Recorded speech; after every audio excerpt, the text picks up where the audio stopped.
J'ai fait 6 mois avec la réserve et au bout de 6 mois, je vais intégrer le groupe pro. Pro direct quoi. Oui, je suis commencé à m'entraîner avec les pros parce qu'à l'époque, il y avait Stéphane Porato, Stéphane Trévisan, Cédric Carasso comme gardien. Et moi, j'ai commencé à intégrer les entraînements avec les pros au bout de 6 mois. Et Eric Dimeco et Marcel Dib, qui étaient à l'époque directeurs sportifs, m'ont proposé un contrat stagiaire pro à l'époque.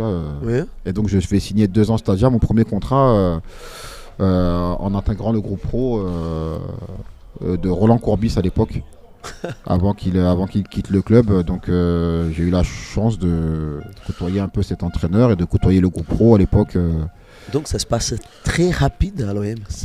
Après oui, ça a été très rapide. Alors après, je me faisais pas non plus d'illusions parce que Cédric Carasso et moi, nous sommes de la même génération.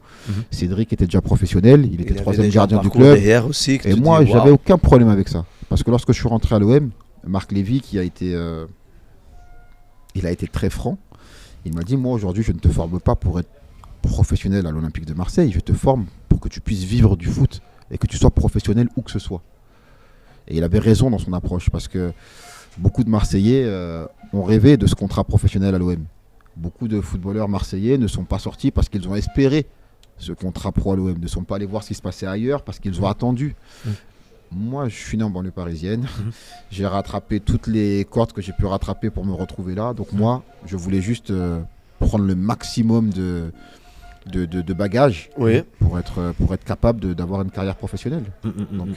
Et c'est comme ça que ça s'est passé. Et j'ai fait 2 ans avec le groupe pro. Je suis content parce que j'ai côtoyé des joueurs extraordinaires à l'entraînement. Que ce soit des Robert Pires, des Christophe Dugarry, Ravanelli, Peter Luxin, William Gallas. Voilà, j'ai connu des joueurs vraiment. C'était déjà une belle génération à cette époque-là quand tu Oui, entre les joueurs qui étaient confirmés, qui arrivaient au club. J'ai même côtoyé Georges Weah au club.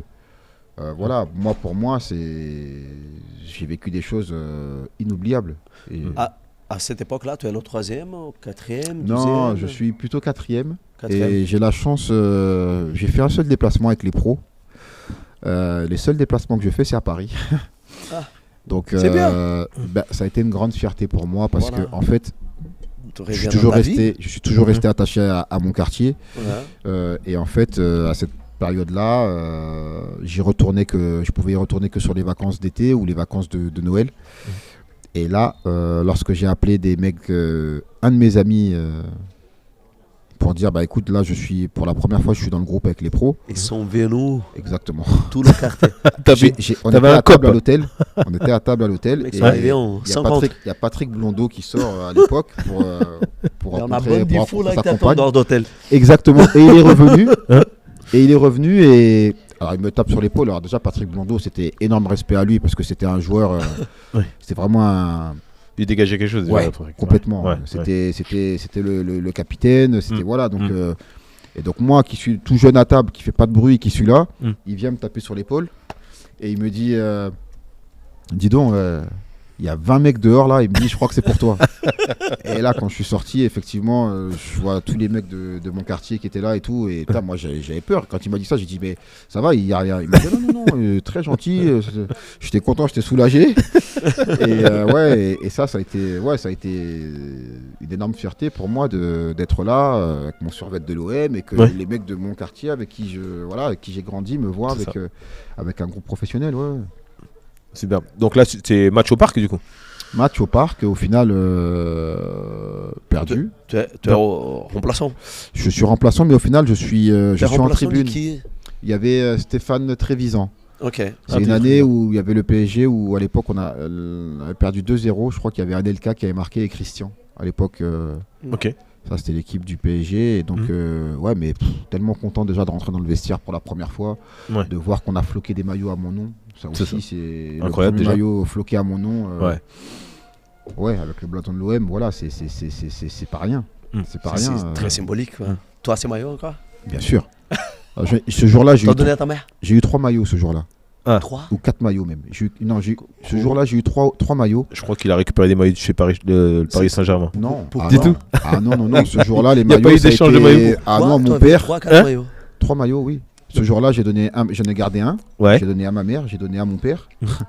Mais le club, il était donné comme ça pour le match, 3 maillots. Ah, ils m'ont donné des maillots, oui, à l'époque, oui. Ah, c'est Parce top. que moi, j'ai toujours eu de bonnes relations aussi avec l'intendant. Et l'intendant aussi, il a été très content de me donner des maillots. Oui. Et de me parce dire, que, tiens, voilà. t'as tes maillots. Tiens, le club, t'as fait tes maillots. Et oui, et donc ce jour-là, j'en avais récupéré 2. Ce jour-là, j'en ai récupéré 2. Et à la fin de saison, j'en ai récupéré 4 parce qu'il m'a dit, puis je t'en avais fait d'autres au cas où. Et voilà, et ça. C'est cool, ça. Oui. Un Oui, beau oui, souvenir, ça. inoubliable. Écoute, Steve, cette génération 99, 2000, 2001 de l'OM, tu as parlé des Pires, par exemple. Est-ce qu'il y a des joueurs qui t'ont touché à cette époque Les anecdotes. pendant Ouais. les entraînements? Ah oui, mais tous. Et alors, pareil, Robert Pires, je le revois une fois de temps en temps parce qu'on a des matchs, souvent on fait des matchs en commun. Ouais. Et j'ai toujours un profond respect pour lui parce que ça, c'était des joueurs qui étaient. C'est ce qu'on appelle des joueurs qui sont un peu facilitateurs lorsqu'on est jeune et qu'on arrive dans un vestiaire.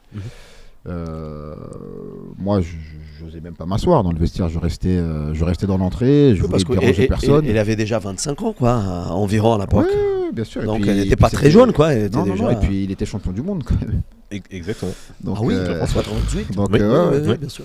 Et après, oui, je me rappelle C'est d'anecdotes. après qu'il va à l'Arsenal. Oui. Il fait OM, oui, oui, c'est Arsenal, ça. oui, Oui, oui, oui, oui. c'est ça. Oui, parce C'est que ça. c'est après 2002-2003 qu'il gagne tout là, Exactement. avec Arsenal. Mais non, il y a eu des joueurs que j'ai eu du plaisir à côtoyer, comme William Gallas, qui a été un grand frère, qui a été quelqu'un de dur aussi avec moi par moment, mais qui a été un grand frère parce qu'il voulait que je me protège et que je. Donc ça aussi, ça a été une rencontre importante. Après, des anecdotes, ouais, je me souviens un jour de Fabrizio Ravanelli qui. L'Italien. Ouais, L'Italien fou avec la tête blanche.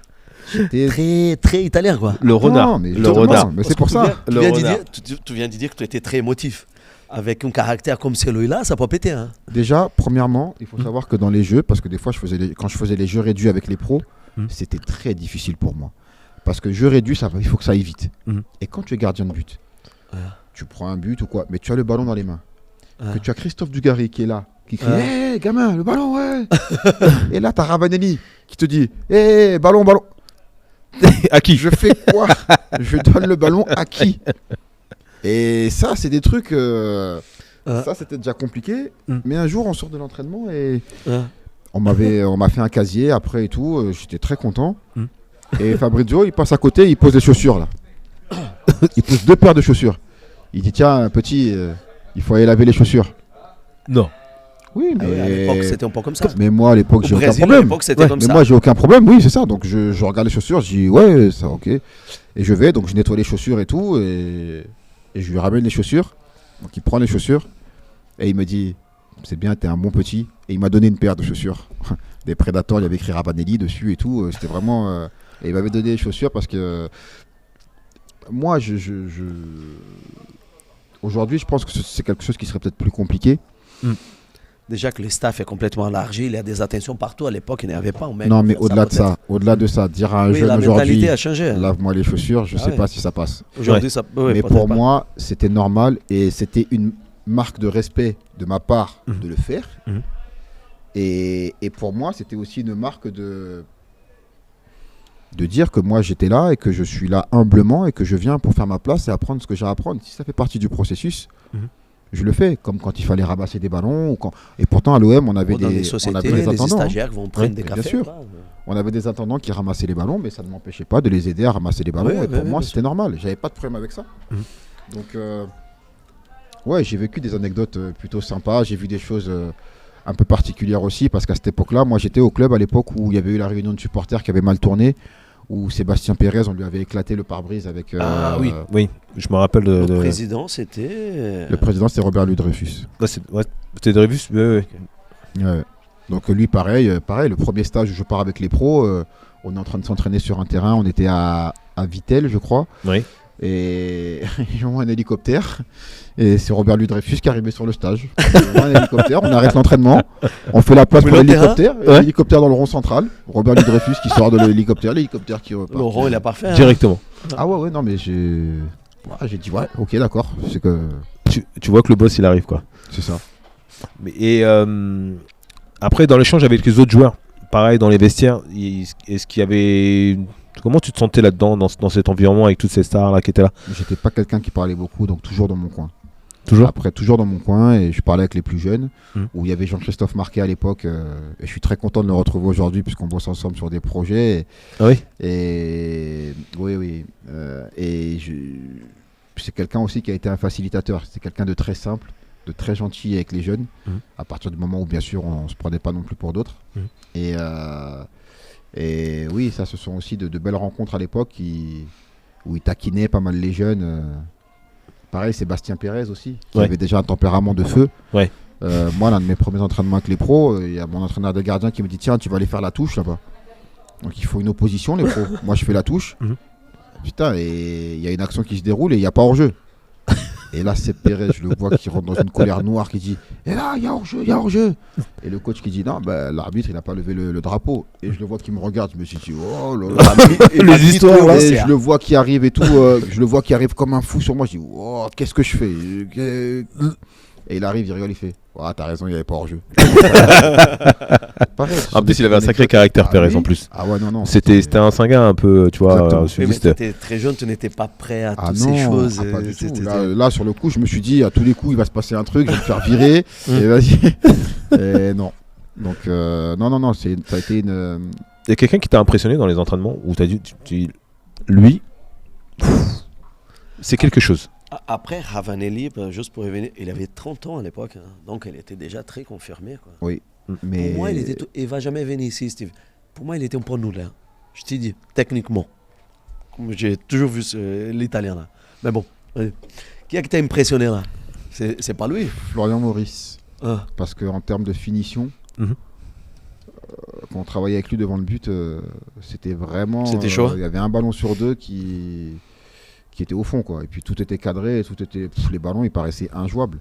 Ah ouais? Alors après, moi, avec mon âme d'enfant et ma mémoire parisienne de l'époque, quand j'ai vu Georges Weah arriver, Ouais. Georges Weah, pour moi, c'était quelque chose. Un monument. Un monument. Donc, Ouais, parce que tu l'as vu arriver, Georges. Ah oui, on s'entraînait ensemble. Il oui. avait tiré les pénaltys, je lui disais pas de problème. Hein, il venait tous les 2 jours, j'avais droit à 3-4 pénaltys en finissant les séances. Ouais. Et j'y allais avec grand plaisir. Pourtant, Dieu sait que je déteste les pénaltys. Mais pour lui, oui, j'y allais avec grand plaisir. Donc oui, non, il y a ces joueurs-là. Après, Des là, anecdotes comme ça, avec de lui, non? tête, Avec Georges? Non, mais rien que le fait que Georges Weah t'appelle petit frère et te dise: petit frère, viens, on va tirer des pénaltys, moi, ça suffit. Hein. Ça y est, Rien que ça. c'était déjà énorme. Pires, il était fort dans les Ouais.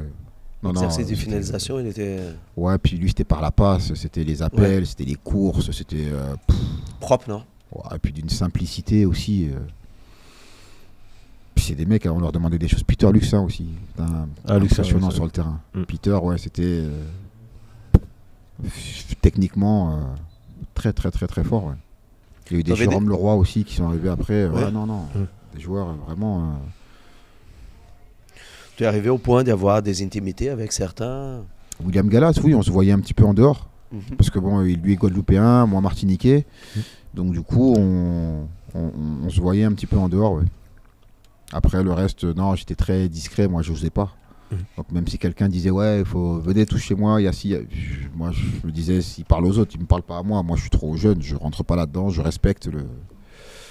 Donc je suis toujours resté à ma place, ouais. J'imagine que c'est pas facile parce que quand Non, on, mais jeune et on se retrouve dans le vestiaire comme ça, tu as parlé de la rivalité entre Ravanelli et l'autre joueur. De passer le ballon à un à l'autre, tu m'as fait penser qu'il y a une période au Brésil qui Romario Oui. et Edmundo, ils ont joué dans la même équipe. Je pense que c'était au Vasco. Il avait le groupe de Romario et le groupe d'Edmundo. Et certains joueurs étaient au milieu, ils disaient: putain, si je vais là, le mec va me voir très mal. Et si je vais de l'autre côté, parce qu'il y avait cette rivalité, quoi. Ouais. Et c'est pas facile, j'imagine. Non, quand on est jeune, non, mais après, moi j'étais content. Je venais à l'entraînement. pour toi, Oui, c'est du J'avais bonus. des équipements tous et les après, jours. c'était de bonus Ouais. à cet âge, se Oui. trouver là. Ouais. Non. Ah, j'avais un intendant qui venait tous les jours, il me posait mes vêtements à ma place. J'avais un maillot, j'avais un survêt, j'avais besoin d'un truc, on me le donnait. Il fallait des chaussures ou quelque chose. J'allais au magasin, on me donnait des choses. Ah non, moi c'était un rêve éveillé. Ah, mais bien sûr, moi je n'ai pas oublié que 2 ans avant, je voulais arrêter le foot.